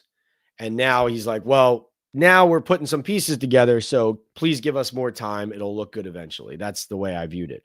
But even Joe Schoen himself is now saying and acknowledging, yep, I've screwed up. Chris says, my fear is we keep the GM and coach because we are desperate and we reach on a quarterback. That could very well happen.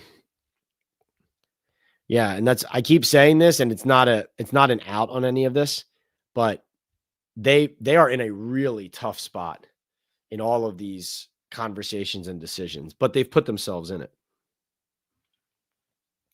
Let's see. Hey, Barbara, what's going on? Hi, Pat. I need some hope for the future for this team. Grr. Yeah, no, seriously. Yeah, I would say the first sign of hope that I would be looking for the future is Joe Schoen's talking about Drew Phillips and Tyler Newman and Theo Johnson. And even Neighbors, right, who's kind of tailed off here, and he needs to stop running short of the first down sticks when he's supposed to be across them. Needs to get in the playbook more. But the encouraging rookie class he's talking about, those guys need to play better. Newman needs to play better. I like Tyler a lot. He needs to play better. Drew Phillips had an encouraging start, battled injuries, came back in, but now in the passing game, and he's struggled a little bit. He needs to play better. Theo Johnson needs to play better. I think he is what he is, a guy who can give you some production and is tough as nails, but also is limited, right? So we'll see. Michael says, I like how they chose to tank when the team is celebrating their 100th season. Yeah, exactly, Michael. It's yes. Great point. Their 100th season, they're benching their starting quarterback and possibly losing out to go 2-15. Derek says from 2014 on, the Giants only had one good season record. Barbara says the 2015 Giants had a good offense and scored a lot of points, but the defense was bottom. 2018 Giants scored the most points in the NFC East, but defense was bad and they lost close at the end. Michael said, do GMs lie to their owners? Well, you can, but if you get caught in it, you're going to get fired. So I think definitely you tell them a version of the truth you want them to hear.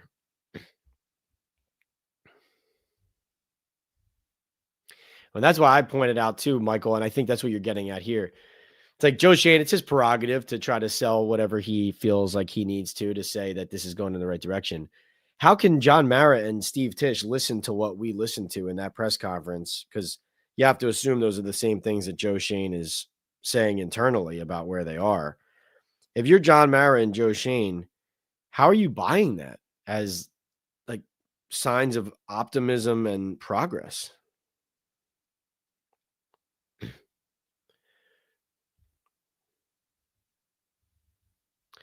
Jacob said, Pat, do you break up well? Oh, man, that's funny. Eric says the first two draft classes are dog crap. Eric, right to the point. Barbara says 2022 wasn't even good. The schedule was easy and they got every break. Raise the bar. Yes, raise the bar. Pat, do you think Henderson is the next scapegoat? I think he will be among them, right? Even if Daniel is not. Or not Daniel. Even if Dable is not fired, yes, I do. It does still seem to be lining up that way. We will see. Eric says even a blind squirrel finds a nut, drafting at the top. Yep. Jacob says, Pat, what happened to your living room and the piano? That was definitely a filter background. I know you're just mocking it, but yeah, that was definitely a filter background for our post-game live. By the way, guys, I do post-game live after every Giants game. So Talkin' Ball post-game live after every Giants game from the stadium. So that's what I do every week. I come out of the locker room after talking to Brian Dable and talking to the players and in the locker room. And I come with injury updates, analysis of the game from watching it live, from talking to sources in the league with the Giants and bringing it right to you. It's usually about an hour and a half after the game ends because I file for the New York Daily News and write those stories first and then jump on with you guys. But always a great time, great conversation. And I think, in my opinion, it's the best place to go directly for news and analysis and information from the source myself, on Giants football after the games on game days. Let's see. Franklin says, honestly, I think the team isn't that great, but I feel like Daniel's inability to make plays and lift the team has cost them a few games, possibly a 500 team with a decent quarterback. Different situation. Possibly. Yeah, I think more issues than you see, but Franklin, I'm not going to sit here and argue that Daniel hasn't undercut them with his mistakes along the way either. Of course he has. Yeah.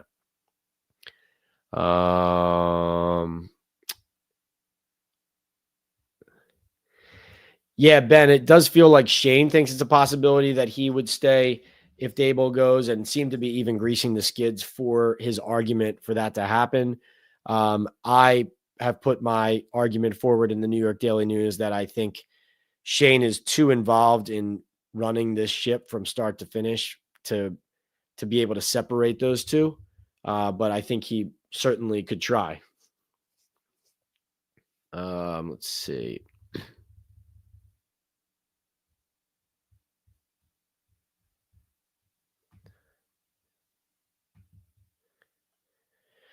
All right, let's see.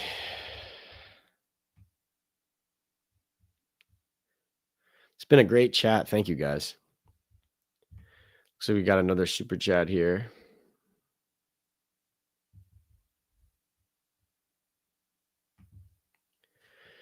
No Mets. What's going on? What up, Pat? What up, No Mets? Yeah. Good to see you. Good to see you. Thanks for being here. Always livening up the chat. Thank you for that super chat. Really appreciate that. Let's see. Evan says the Giants make the same mistakes. They sign players that are win now pieces when they should be rebuilding, doubling down on their own mistakes. Yep. Yeah. Yeah, Evan. Yeah, that's the thing. This is not a situation where, oh, we've been building this whole time and let's continue building. No, they are behind because they added a team and felt like last year's team was ready to win. And they made critical mistakes in their team building process, in the players they added, in the level, the abilities of the players they added. Like they made so many critical mistakes there. They're the reason they're in the situation they're in, is those misevaluations and trying to win and kind of cut corners and all that. I mean, for Joe Schoen to say they were blinded by the success of a 9-7-1 season is just an unreal statement, unreal comment. They lost 38-7 in Philadelphia in the playoffs. 38-7. They got their asses kicked in that game. Blinded by the success? What? Elegante says, "What's up, Pat? Do you see Dable throw Schoen under the bus? As I see it, that they were not in lockstep with roster moves, as Dable knows he's next to be fired." I think Dable has been subtle throughout the season, pointing out, oh, yeah, it'd be nice to have that guy. It'd be nice to have that guy. I think he has done that. I wonder if he'll get louder about it. I don't know. Barbara says Dexter Lawrence is a Gettleman pick. Shane gave me nobody. Your boy Javi says, "Hey, Pat, hope all is good. Did you already talk about potential GM candidates? I'm just getting in. Appreciate your no-nonsense coverage." I did not, your boy Javi. I was asked already about, are there established GM candidates out there rather than like a first-time GM. I think I need to probably do like an episode purely on that, because I got to admit, I'm not armed at the moment with the top GM candidates for 2025 yet. Probably should be at this point. So let me get that kind of those conversations going and rolling, and we'll come back and do an episode where we go deeper into that. Barry says, "Pat, maybe, just maybe, Dable may be a better coordinator than a head coach." I think he is. I also think, though, that, look, he's been coordinating and running this offense. It hasn't gotten better. Really, the time when he was a really good offensive coordinator is when Josh Allen was his quarterback. Outside of that, has never been anything special. Barbara says, "Gary Myers, once a Giant, always a Giant." That's right. Right there behind me. Where is it? That book. Once a Giant. Go get that book. Great book by Gary. Big Blue. Steph, what's up? Says, "Isn't it crazy that the guy who caused the Tracy fumble was Ashawn Robinson? Rather have him than Nacho." Interesting. Yeah, no, that was interesting. Some revenge from Ashawn against his former team, or not really revenge, but just getting him back after not bringing him back. What stuck out to me on that play too was that was a play where Dable's play called for Theo Johnson to go from next to the left tackle in line across the formation to the middle, basically where John Michael Schmitz had been lined up, to block the Mike linebacker. And Theo didn't get there. And so the Mike linebacker fired into the backfield, and Tracy had to dodge and move in the backfield. And that's when he started moving the ball. And that's how Ashawn got it, as he kind of went around John Runyon Jr. So, it was a missed block technically by Theo Johnson, but also, to me, not a favorable scheme either. That didn't help the situation. Benji says, "Who, in your opinion, Pat, is quarterback one in this upcoming draft? Or at least, who do you like to be the Giants quarterback next year?" I guess Shador at this point is the guy. Ward, I think, I'm not sure how well he sees the field yet. I need to keep watching him. Looked like he was holding the ball a lot, even though he's got a really good arm. Dart interests me. I want to keep looking into that, but not a lot of rave reviews, but I'm continuing to dig into that. Barbara says, "Drew Lock, best game last year was beating the Eagles. Giants quarterback room is at the bottom." Franklin says, when was the last team that was number 1 in sacks but 2-8 through the first 10 games? This should be the trivia question. Daniel Jones and the offense sucks. Quarterbacks matter a lot in the modern NFL. Pass rush has 1 sack in the last 2 games. Giants defense is the worst run defense in football. Yes, they do have a lot of sacks. They also have given up big time scoring and touchdown drives in critical moments on defense, including in 2-minute and in critical situations. So, but Franklin, yes, you're absolutely. I mean, listen, they're the lowest scoring offense in the league. They are the worst offense in the league. So, yes, absolutely, the quarterback matters. Absolutely, he's missed. I'm past the point. I'm not arguing for Daniel Jones. Like, I'm past the point where I'm not sitting here and saying Daniel Jones isn't to blame and everything's fine at quarterback. I'm definitely anybody who's still making that argument. I think, that's not the argument to make at this point. Yeah. Also, Dable's the offensive coordinator. So Evan says Shane knows he messed up the Daniel Jones contract. He should have signed Wilson or drafted a quarterback in the later rounds. Javi says he didn't sign Russell Wilson because he had to justify Daniel Jones's contract. He would have been better served having a bona fide backup who could win more than 2 games and save his job. And really, if they knew Daniel Jones was only worthy of a franchise tag, they should have just franchise tagged him instead of giving him that deal. And that whole Saquon Barkley situation, trying to prove a point on Barkley and trying to prove a point on running back value and positional value, you get yourself all twisted into pretzel and look where you are now. Ray says, when Joe Schoen said the offense was ranked 23rd, what was he referring to? I have no idea. No idea. They have the lowest scoring offense in the league. And when he said we're 17th in defense and 23rd offense, we're middle of the pack. Another one that just made me say, yeah, I guess. I mean, again, that's another kind of thing. Like if he's selling that to ownership, how are John Mara and Steve Tisch sitting and listening to that and nodding their heads yes? How is that possible? Patrick says, hey, Pat, just now getting on. Weekdays are hard to get on, but I'm here. Thank you, Patrick, for being here. Appreciate you. All good. If you can't make it live, always can check out the video and the podcast here on the YouTube channel, PL on NFL, or on the Believe Network audio podcast on Apple, Spotify. Please subscribe, rate, and review. And guys, while you are here live, hit the like button. So while we are live right now, if you haven't already, just hit the like button. That tells the YouTube algorithm to get to work. It tells Giants fans who aren't here yet that we're live, and it brings more people to our community. So please do that. Big Blue, Steph said, oh, right. Yeah, you said that already. Patrick says, just saw the press conference with Shane. What the F was that? I heard your questions to him. It seemed like you ruffled his feathers. Great job, bro. Thank you, Patrick. Ray says, keeping bad GMs and coaches because you're scared of the next guy failing is wild. I agree. Ray says, T, we know his people gave him talking points. I'm just wondering who gave him that stat since they are dead last in points. Yeah, no, for sure. John says the root of the problem is John Mara. Just like his dad in the 70s, Wellington changed GMs and coaches, but until the NFL gave him George Young full power, nothing worked.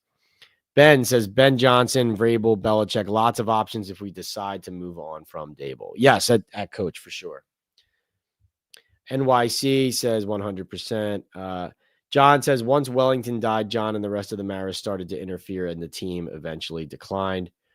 Ryan says roster building question. If you were going to build a young foundation, which 4 to 5 positions would you consider most important? So quarterback, left tackle, edge rusher, corner, and I guess guard or D tackle, guard or D tackle next, probably guard. Like if I'm getting like an elite guard to protect the interior as well. Brett says until Arch Manning is available, Jones is the starter. Sorry to break the news, folks. Brett, that would be, it would be amazing to see if they keep running Daniel Jones back out there. I like Daniel, so I hope the best for him. Barbara says Reese never replaced Accorsi guys when they got older, then the team went down because of it. Brett says year 1, easy schedule. Year 2, brutal schedule, no line depth or development. Year 3, they have no clue. Patrick says, let this train wreck play out. No reason to change anything when we were headed towards the first pick. A. Salamo says, GM and Jones look like actors playing quarterback and a young genius GM. That's pretty funny. In like a not another teen movie type of way. A2 says, what happens if the replacement quarterback goes down with an injury? Do we get DJ back again? Right. So, well, that's the thing. If Drew Lock and Tommy DeVito are the active quarterbacks, if Drew gets hurt, then Tommy goes in.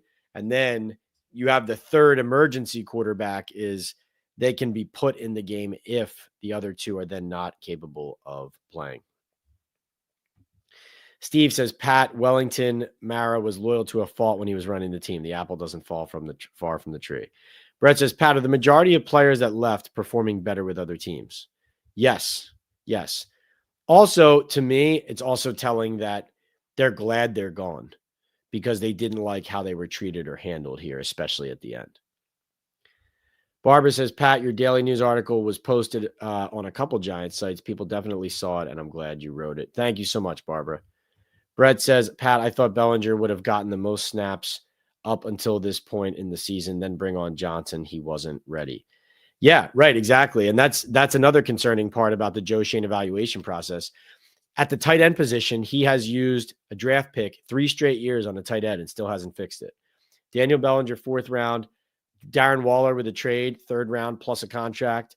And Theo Johnson, 4th round. That's a lot of assets to use at a position that is not a premium position and still not be getting it right. Brett says, did Daniel Jones come back too soon from injury? No, the knee is not the problem. I can tell you that. The knee is not the problem. But just a reminder, we are sponsored here by MyBookie, Boom Chaga, and Estate 98 Coffee. MyBookie's rolling out the red carpet for sports bettors. Check my social media tomorrow, Thursday, November 14th, for a special risk-free boost or bet at MyBookie for Thursday Night Football. So check that out. And then also coming this Saturday, I will once again be posting Pat's picks, my picks against the spread, my top picks against the spread, as well as my sprinkles from around the league since the Giants are off. The Eagles Commanders is the Thursday night game. So look for a risk-free boost or bet on my social media tomorrow, Thursday, during the day. And then I need you to go to MyBookie, which is the place to win this football season. Open an account and use my promo code Pat's Picks, and you will get a 100% match on your first deposit of $50 or more, all the way up to $1,000 plus a $10 casino chip. So let's win together this season with MyBookie. Bet anything, anytime, anywhere. Also brought to you by Boom Chaga Mushroom Super Drink, a natural extract loaded with anti-inflammatory, immune-boosting antioxidants and heart-healthy compounds. You can easily pour this natural liquid supplement into any of your favorite drinks. I put mine in my coffee every morning and immediately feel the difference. I personally felt a post-workout like energy boost with Boom. Chaga also has the ability to lower cholesterol, reduce inflammation, and improve immune and heart health with its beta-glucans and antioxidants. I did an episode with Rich Funk, the founder of Boom Chaga, and you can find that on my YouTube page, PL and NFL, or on audio, wherever you find the Believe Network podcast, Apple, Spotify, etc. And go listen to that. It tells you a lot about this product and why it's different, what Chaga does, and also why Boom is different from other Chaga products. But go to boomchaga.com today to place your first order. And if you use this discount code TalkinBall25 or access it through the QR code on your screen here, you'll get 25% off your first subscribe and save order. Right now, that means a month supply costs you only $30. Start feeling the difference today at boomchaga.com. And brought to you by Estate 98 Coffee, a specialty coffee concentrate perfect for when you want to make a quick cup of coffee and skip the lines. It takes me less than 10 seconds to make a delicious Estate 98 iced or hot coffee.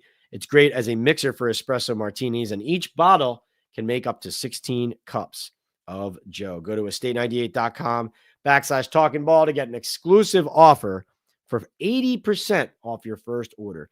Like I said, thank you for all the super chats tonight. Please hit the like button before we finish this Talking Ball live here on YouTube. But also, if you want to support us, the best way to do it is by supporting our sponsors, MyBookie, Boom Chaga, and Estate 98. Javi says Dable is a cancer in his own locker room. Wink was dying to get out, and they had to give Kafka a vanity promotion to keep him. They scapegoated Bobby Johnson for the O-line, and he's doing fine with Washington. I agree with everything you said. Patrick says it doesn't seem like this team plays with any pride. Who is the best leader on the team?